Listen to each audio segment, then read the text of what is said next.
নমস্কাৰ প্ৰিয় বন্ধু বান্ধৱীসকল, নিশ্চয় আপোনালোক সকলোৱে ইতিমধ্যে জ্ঞাত যে কৃষ্ণকান্ত সন্দিকৈ ৰাজ্যিক মুক্ত বিশ্ববিদ্যালয়ৰ ফালৰ পৰা ডিগ্ৰী ফাৰ্ষ্ট ছেমিষ্টাৰ বিভিন্ন ধৰণৰ প্ৰগ্ৰেমৰ পুৰণি নতুন লগতে ব্ৰেক কোৰ্ছ কেণ্ডিডেটসকলৰ ৰিজাল্টসমূহ পৰ্যায়ক্ৰমে ঘোষণা কৰা হৈছে। গতিকে ৰিজাল্ট যদি এতিয়ালৈকে চেক কৰা নাই, অনুদীপ পলামে কৃষ্ণকান্ত সন্দিকৈ ৰাজ্যিক মুক্ত বিশ্ববিদ্যালয়ৰ অফিচিয়েল ৱেবছাইটত গৈ নিজৰ ছেমিষ্টাৰ ৰিজাল্টটো কি হৈছে, কি আপোনাৰ ৰিজাল্ট ক্লিয়াৰ হৈছে নট ক্লিয়াৰ হৈছে সকলোখিনি ডিটেইলছ চাব পাৰিব। ইতিমধ্যে ৰিজাল্ট এভেইলেবল আছে আৰু এইখিনি জনাই থ'ব বিচাৰিছোঁ। বহুতো ভিউৱাৰ্ছে কমেণ্ট কৰা দেখিবলৈ পোৱা গৈছে তেখেতলোকক মাৰ্কশ্বিটখন যিহেতু প্ৰভাইড কৰা হ'ব, মাৰ্কশ্বিটখন কেতিয়াৰ পৰা ডাউনলোড কৰিব আৰু লগতে যদি ৰিজাল্ট কিবা খেলিমেলি পাইছে, কাৰোবাৰ যদি কিবা কিবি কাৰণৰ ৰিজাল্ট এতিয়ালৈকে শ্ব' কৰা নাই বা আপোনাৰ যদি ৰিজাল্ট নট ক্লিয়াৰ নাই হোৱা এবচেণ্টতো দেখুওৱা নাই, কি কৰিব লাগিব এইটো যে ইনফৰমেশ্যন দিব বিচাৰিছোঁ। গতিকে অনুৰোধ কৰিছোঁ প্লিজ ভিডিঅ'টো স্কিপ নকৰাকৈ চাই থাকিব। যদি আপুনি কৃষ্ণকান্ত সন্দিকৈ ৰাজ্যিক মুক্ত বিশ্ববিদ্যালয়ৰ সকলো আপডেট পাব বিচাৰিছে, আমাৰ চেনেলটি ছাবস্ক্ৰাইব কৰিব। ইতিমধ্যে কৃষ্ণকান্ত সন্দিকৈ ৰাজ্যিক মুক্ত বিশ্ববিদ্যালয়ৰ সকলোখিনি আপডেট এটা সবিস্তাৰে প্ৰকাশ কৰা হয়। কৃষ্ণকান্ত সন্দিকৈ ৰাজ্যিক মুক্ত বিশ্ববিদ্যালয়ৰ ডিগ্ৰী ফাৰ্ষ্ট ছেমিষ্টাৰ 2022 বৰ্ষৰ যে এক্সাম অনুষ্ঠিত হৈছিল, সেই ৰিজাল্টসমূহ ইতিমধ্যে ঘোষণা কৰিছে। গতিকে তাৰ মাৰ্কশ্বিটখন লগতে ৰিজাল্ট কিবা প্ৰব্লেম পালে কেনেকৈ প্ৰব্লেম সলিউশ্যন কৰিব লাগিব এইটো যে সৰু ইনফৰমেশ্যন দিব বিচাৰিছোঁ। চাওঁ আহক বিতং তথ্য। প্ৰিয় লাৰ্ণাৰসকল, নিশ্চয় আপোনালোকে ইতিমধ্যে নিজৰ ৰিজাল্টখিনি চেক কৰিছে, নিজৰ ৰিজাল্ট PDF-টো ডাউনলোড কৰিছে প্ৰগ্ৰেম ৱাইজ। তাত গুৰুত্বপূৰ্ণ কিছুমান নোটত পইণ্ট লিখা হৈছে, পইণ্টখিনি নিশ্চয় আপুনি চকু ৰাখিছে। গতিকে পইণ্টখিনি তেওঁলৈ মই আপোনাক পোনপটীয়াকৈ বুজাই দিছোঁ। ইয়াত পইণ্টখিনি খুব গুৰুত্বপূৰ্ণ পইণ্ট কিছুমান উল্লেখ কৰিছে। কি কৈছে নিশ্চয় দেখিছে আপোনালোকে, কি কৈছে পইণ্টত চাওঁ আহক।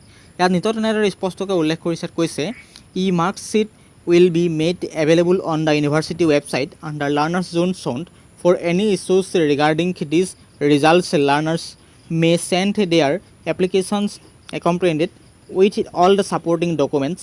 আৰু কৈছে applications must reach the office of the controller of examination, Khanapara, Guwahati 781022 or by email only to d35@kkhsu.in on or before 31 July 2023 at 4 PM. No applications will be entertained afterward. Utmost care has been taken in the declaring the result. However, if any error is detected, it will be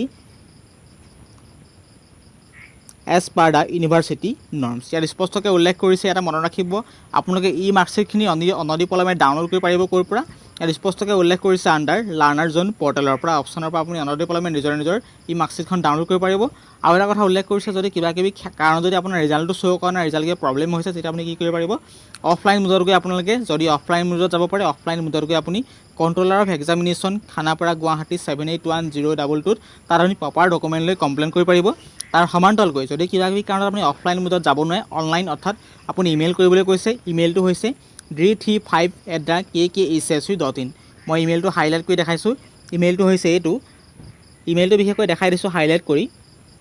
নিশ্চয় দেখিছে d35@kkhsu.in, নিশ্চয় দেখিছে d35@kkhsu.in আপোনালোকে 31 July 2023 4 বজাৰ আগত সেইখিনি কাম কৰিব লাগিব। গতিকে মনত ৰাখিব, অফলাইন অনলাইন টাইম একে দিছে। অফলাইন মোডত যদি কৰে, অনলাইন মোডত যদি কৰে, যিকোনো এটা যদি কাম আপুনি হাতত লয়, তাৰ আপুনি তাৰিখ হৈছে 31 জুলাই 2023 4টা বজাৰ ভিতৰত এইখিনি কাম কৰিব লাগিব। অনলাইন কেণ্ডিডেটজনেও একেখিনি টাইম ফ'ল' কৰিব লাগিব, অফলাইন কেণ্ডিডেটজনেও একেখিনি টাইম ফ'ল' কৰিব লাগিব। মনত ৰাখিব, যদি কিবা কিবি ক্ষেত্ৰত ৰিজাল্টৰ ক্ষেত্ৰত সমস্যা পাইছে বা ৰিজাল্ট শ্ব' কৰা নাই, ৰিজাল্ট আপোনাৰ নট ক্লিয়াৰ একো দেখুওৱা নাই, তেতিয়াহ'লে এইখিনি কাম হাতত কৰিব পাৰিব। তাৰিখ হৈছে, অন্তিম তাৰিখ হৈছে 31 জুলাই, মনত ৰাখিব 31 জুলাই 4 PM। সেইডোখৰলৈকে আপুনি টাইম পাব। যদি আপুনি তাৰপাছত যদি আপুনি এই কাম কৰিবলৈ যায়, আপোনাক এতিয়া একচেপ্ট কৰা নহ'ব, এইটো কথা মনত ৰাখিব। গতিকে বুজি পাইছে। গতিকে এইটো প্লিজ ভিডিঅ'টো বন্ধ কৰিবলৈ শ্বেয়াৰ কৰিব, কাৰণ বহুতো কেণ্ডিডেট খেলিমেলি পাইছে। তেখেতলোকে যদি ৰিজাল্টৰ ক্ষেত্ৰত কিবা খেলিমেলি পাইছে, আপুনি এইখিনি কাম ফ'ল' কৰিব। গতিকে সময়ত আপোনাৰ তাকৰ আছে। গতিকে যদি এতিয়া যদি কথাখিনি বুজি পোৱা নাই, নোটত এই কথাখিনি সুন্দৰকৈ নিজে পঢ়ি চাব, পঢ়ি চাই কথাখিনি বুজি পাব। আৰু অৱশেষত এইখিনি কথা উল্লেখ কৰিছে, তেখেতলোকে ৰিজাল্টখিনি সুন্দৰকৈ আপোনালোকৰ ৰিজাল্টখিনি পাব্লিছ কৰিছে। যদি কিবা কিবি ক্ষেত্ৰত যদি ভুল হৈছে, তেতিয়া আপোনালোকে তাৰ কমপ্লেইন কৰিব পাৰে, তেওঁলোকে উচিত সময় তেখেতলোকে ভুলটো শুধৰণি কৰি দিব। এইটো আছিল গুৰুত্বপূৰ্ণ সৰু ইনফৰমেশ্যন। গতিকে অপেক্ষা কৰক, অনুদীপ পলামে লাৰ্ণাৰ জোন পৰ্টেলত আপোনালোকৰ বাবে মাৰ্কশ্বিট এভেইলেবল হ'ব। তাৰপাছত যদি আপোনালোকৰ ৰিজাল্টখিনি শ্ব' নকৰে, কিবা কিবি প্ৰব্লেম হয়, ৰিজাল্ট PDF-ত যদি আপোনালোকৰ নিজৰ ৰিজাল্ট ৰোল নাম্বাৰ নাই বা ইনৰলমেণ্ট নম্বৰ নাই, তেতিয়াহ'লে আপোনালোকে 31 জুলাই 2023 ভিতৰত 4 PM ভিতৰত অনলাইন অফলাইন মাধ্যমে আপুনি এইখিনি কাম সমাধান কৰিব পাৰিব প্ৰপাৰ ডকুমেণ্ট লৈ। এইটো আছিল গুৰুত্বপূৰ্ণ লেটেষ্ট ইনফৰমেশ্যন। অন্ততঃ ভিডিঅ'টো বন্ধ কৰিবলৈ শ্বেয়াৰ কৰিব। ধন্যবাদ। টাইপ কৰিব, কাৰণ ইতিমধ্যে আপুনি সকলোখিনি আপডেট ঘৰত বহিয়ে লাভ কৰি আছে। গতিকে অনুৰোধ কৰিছোঁ, যদি ৰিজাল্ট PDF-ত বহুতো ব্যক্তি খেলিমেলি হৈছে, গতিকে ভিডিঅ'টো প্লিজ শ্বেয়াৰ কৰিব। অন্ততঃ তেখেতলোকে ৰিজাল্টৰ ক্ষেত্ৰত সমস্যাটো সমাধান কৰি এটা সঠিক ৰিজাল্ট লাভ কৰিব পাৰিব পৰৱৰ্তী সময়ত।